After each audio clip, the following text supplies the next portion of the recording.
Olá, estamos chegando com mais um Zona Esportiva, programa que vai ao ar de segunda a sexta ao meio-dia e depois ele vai para as redes sociais, Facebook, YouTube, Instagram, onde você quiser assistir, você pode acompanhar o Zona Esportiva e aí você pode inclusive buscar programas anteriores, fazer pesquisas. É um programa que traz informações esportivas. Lembrando sempre e agradecendo aos nossos apoiadores culturais, Walter Beltrame, Astronomia e Materiais de Construção. Precisou construir, vai até Walter Beltrame. Avenida Tênis Clube, informando os seus associados, está com as suas atividades, por enquanto, paralisadas, né, até que se tenha novas informações e novas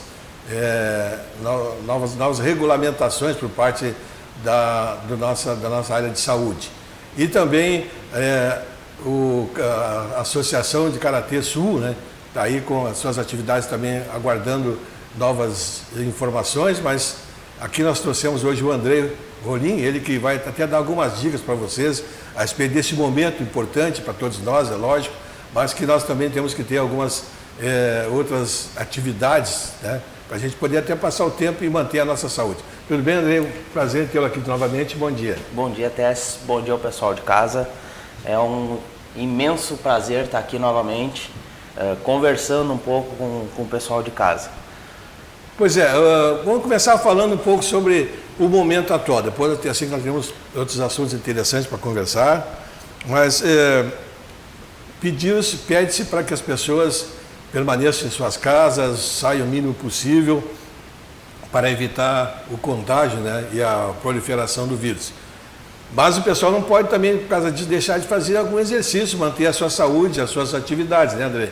Existem maneiras disso ser feito. Não é que tu não pode sair da porta da tua casa para fora, né? A situação é diferente. Tem que evitar aglomerações, né? Agora, ao ar livre, em parques, qualquer lugar, tu pode manter a tua atividade, né, André? Com certeza. A atividade ao ar livre, ela tem um risco de contágio mínimo, né? Então, a gente tem que manter a atividade física, manter uma boa alimentação, manter uma higiene, que é o essencial que as autoridades de saúde estão pedindo. A prática esportiva em si também ajuda a aumentar a imunidade da pessoa. Então, não é, como o próprio presidente disse, né, foi criado uma onda de histeria. Não precisa isso, gente. É você manter esses pequenos detalhes, a alimentação, exercício físico e a higiene, o risco de contágio é mínimo. É só se evitar realmente, como estão sendo tomadas as medidas para se evitar grandes aglomerações, que aí pode ter alguém no meio infectado que possa passar. Se não tiver grandes aglomerações, tranquilidade, pessoal, calma, né? Que as coisas, vamos seguir as determinações que são dadas dentro dos seus limites, mas não vamos deixar de praticar nossa atividade física, que, como disse o Andrei, ela também mantém as nossas imunidades altas, né? E é isso que nós precisamos. Porque mesmo que se pegue, também tem outra coisa, pessoal, não vamos também nos desesperar. Peguei.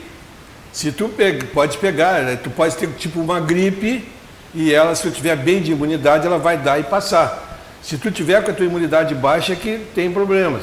Então, se nós conseguimos manter nossa imunidade alta, mesmo que a gente venha a contrair o vírus, né? Se nós tivermos bem de imunidade, vai dar uma gripe, claro, um pouco mais forte, como H1N1, mas vai passar. Vai passar e tu vai superar. Mas nós temos que estar bem de imunidade, né, André? Exato. Então, a atividade física faz parte disso. Um outro detalhe, até que eu conversava em off, só o problema do karatê ou do judô, o pessoal evite de fazer os movimentos sem ter alguém junto. Aí não. Faz outro tipo de atividade, pode correr, pode caminhar, né? Pode fazer outra atividade, manter a forma física, né? Não é por aí, professor? Por aí mesmo. Evitar de fazer qualquer movimento sem a presença do professor, do técnico, para que a gente acabe evitando lesões que futuramente podem atrasar cada vez mais o nosso treino ou até mesmo o nosso rendimento durante as competições. Exatamente. Uma coisa que tem que se entender, a gente vê aí, a gente acompanha os comentários, o dia a dia do pessoal, as informações são postas, são colocadas, né? Para a gente tomar conhecimento do que está acontecendo, isso é lógico. É informar disso, informar daquilo, mas a gente tem que receber essas informações, assimilá-las e não entrarmos em desespero, né? A gente tem que entender que são medidas fortes que estão sendo tomadas para se evitar que aconteça em outros lugares, como aconteceu, que a coisa ficou meio solta e depois, quando tu vai segurar, não segura mais. Está se tentando evitar agora que as coisas aconteçam. Por exemplo, as aulas foram encerradas nas escolas de crianças, porque a criança é a maior portadora sem estar com sem a gente observar que ela está com o problema, porque ela tem uma imunidade muito forte. Então, às vezes, a criança pega uma pequena gripe, e aquela gripe pode ser o vírus, né? E ela vai contagiar. Por isso que se está se evitando crianças muito na rua. Então, tudo isso são coisas assim que deveriam ser mais explicadas, que não estão sendo explicadas por das pessoas. Então fica aquele desespero, tem que trancar, tem que fechar, tem que fazer isso, fazer aquilo, como você falou bem, aí se torna histeria, né? Então esse cuidado nós temos que ter, nós temos que continuar mantendo o melhor possível a nossa vida, evitando riscos, como a gente evita tantos outros riscos. Tu sabe que não pode bater o dedo num fio desencapado, tu vai tomar um choque. Tu sabe que tu não pode atravessar uma rua, se olhar para o lado tu vai ser atropelado. A gente tem que evitar os riscos.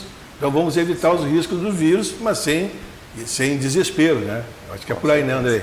Com certeza. Andrei, me diz uma coisa, o judô, o karatê, o judô cancelou suas atividades, o karatê também cancelou as suas próximas competições, né? Isso. Foi um entendimento da WKF, começa lá por cima, né? WKF, CBK e as confederações de cada estado por suspender por um tempo indeterminado, né, as competições, até que se passe essa questão de primeiro tempo de coronavírus, né? Então, porque está se dando um prazo assim, ó, de 15 dias, 30 dias, né? Mas não é que vai terminar, não, esse é o prazo que vai acontecer de contágio, né? O contágio mais próximo, né? Então depois que passar essa primeira fase, aí talvez volte as coisas um pouco mais à normalidade. Volte, né? Um pouco mais ao normal. Eu conversava com um médico, até o meu genro, ele é médico, ele é um dos que vai atender, até ele conversou com a minha neta, já com a esposa, a família, mandou um recado para nós, e vai ficar 30 dias isolado, porque ele vai ser um dos que vai atender, desse grupo de atendimento direto das pessoas afetadas. Ele sabe que vai absorver esse vírus, ele já sabe que ele vai conviver com as pessoas. Então ele vai ter um afastamento de 1.030 dias, 30 dias da família.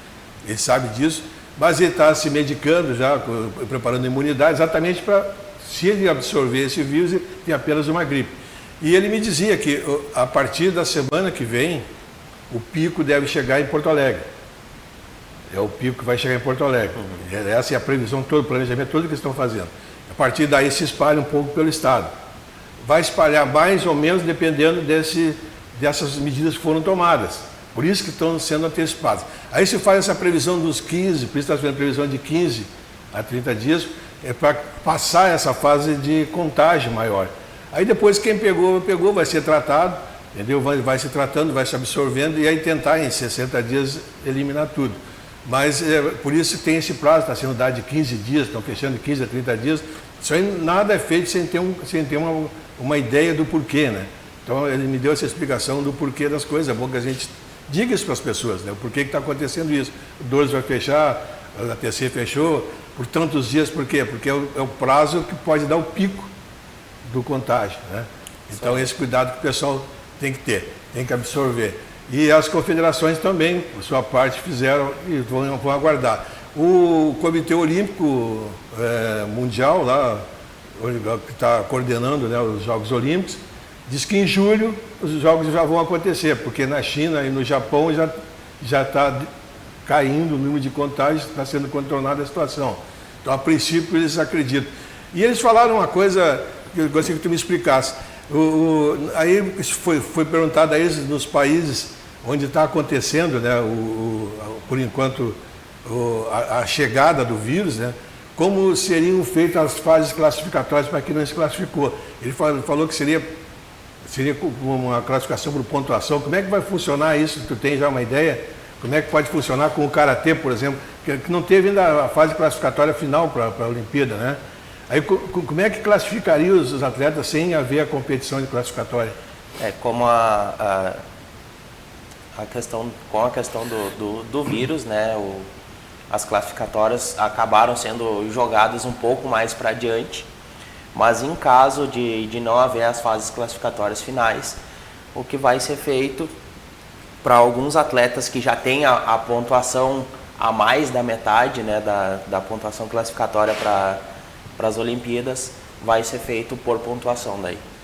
Então aqueles que estão pontuados no ranking Isso. serão os que serão indicados. Isso aí. Sem acontecer a fase classificatória, se não der tempo de acontecer. Isso. Então é por aí. Essa foi a colocação feita pelo comitê organizador da Olimpíada, que não teria dificuldade na fase classificatória, porque então seria pela pontuação já existente.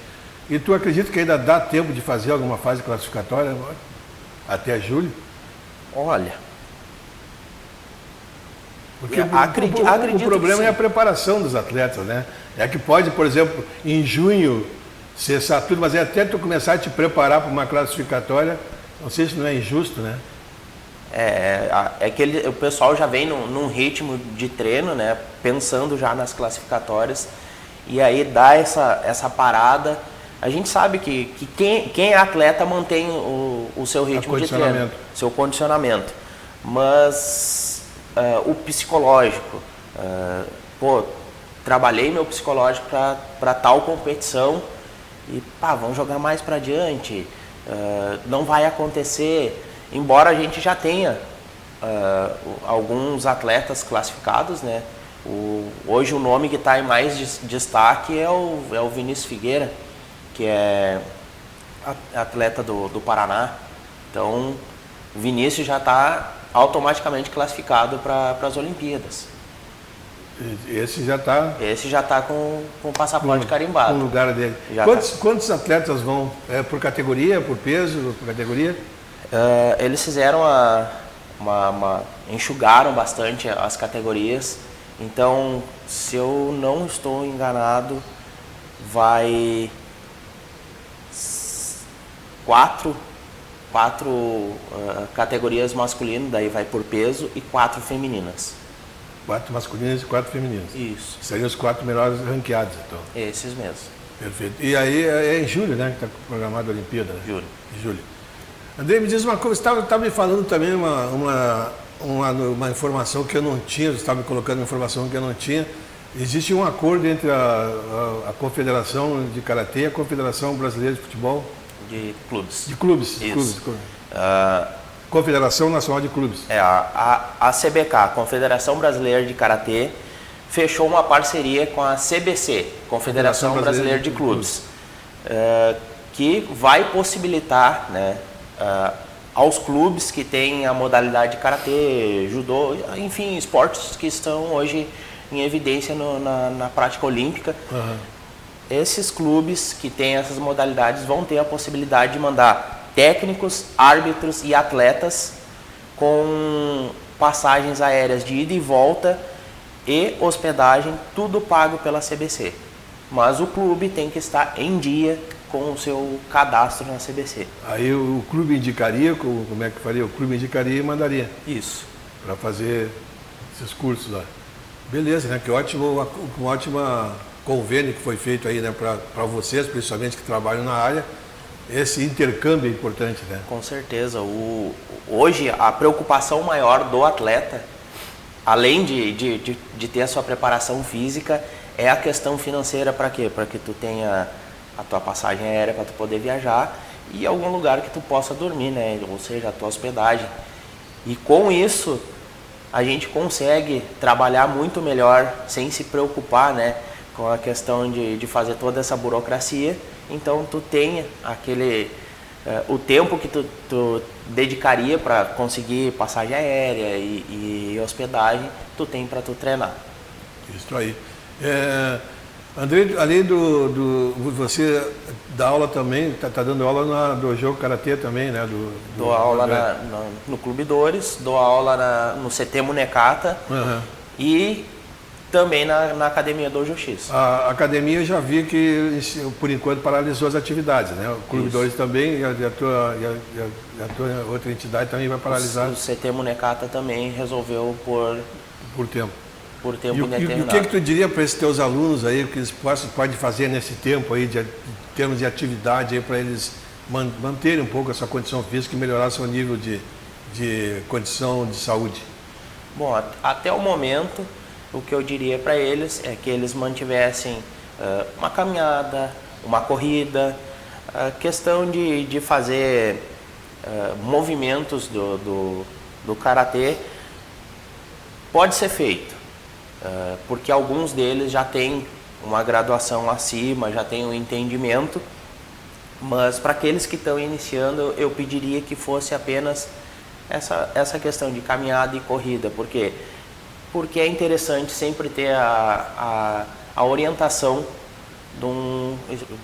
da pessoa especialista da área, né? Especialista. Então, para evitar a lesão e a gente acabar esse período todo e poder voltar para continuar os treinos. E se algum desses alunos quiser uma aula particular em casa, tu não te exporia, o pessoal entrando em contato contigo, eu quero que tu pode vir na minha casa fazer um personal training, tipo assim. Acho que não tem problema nenhum, porque se tu não está com problema de doença, tu não vai contagiar o aluno. Particularmente, eu preferiria fazer ao ar livre, até atendo no máximo 2 pessoas. Sim. Para evitar a questão de aglomeração. Então, ao ar livre e no máximo 2 pessoas. Não sei se o Ademir está ali, que você podia dar uma observada com o Ademir para a gente aí, que deu um probleminha na imagem. Então vamos lá. Me diz uma coisa, Andrei, o que tu diria mais em termos de alimentação, pessoal? Manter uma alimentação saudável, né? Ingerir bastante legumes, verduras, frutas, evitar um pouco a questão de carboidratos, né? Até para poder manter a forma física. E ingerindo frutas e legumes e verduras, é óbvio que os nutricionistas podem falar melhor do que eu, né? Uhum. A gente aumenta muito mais a nossa imunidade. Água bastante? Muita água. E o Ademir quer saber se pode tomar cerveja. Pode sim, Ademir, pode. Choco, Ademir é choco. Pode, então pode, mas moderadamente, tudo moderadamente. Tudo moderadamente. O moderadamente é que é difícil. E diz uma coisa, alguma coisa mais que eu queria acrescentar aí, André, nesse momento aí para o pessoal? Nesse momento, como você falou, que tem muita calma e paciência, né? Poderia dizer que o que todo mundo já sabe é manter a calma, gente. Não precisa entrar em histeria, como disse o nosso presidente. Vocês mantendo a sua residência arejada e limpa, não tem problema nenhum, você pode seguir sua vida normal e manter a atividade física em dia. E os teus alunos quiserem entrar em contato, qualquer dúvida, pode conversar contigo, pode à disposição. Conversar o pessoal tem diretamente. o teu contato, né? Isso. Beleza. E se algum outro estiver nos assistindo quiser entrar em contato também com o André, de repente, aí para alguma dica ou com algum personal trainer aí, quiser dar teu telefone? Pode entrar em contato comigo pelo telefone 55999294873. Ou pelo Face? Pelo Facebook, né? Andrei Rolim, tá? Ou pelo Instagram também, Andrei Rolim. Acho mais fácil o pessoal gravar um nome do que gravar um nome. O pessoal não grava muito. Então, isso aí. Qualquer coisa, entre em contato, né? Pelo Face, aí o Andrei pode conversar com você, de repente até trocar alguma ideia particularmente com vocês, tá? Tá aí a dica. Grande abraço, estamos indo embora. Amanhã estamos de volta de novo com o nosso Zona Esportiva.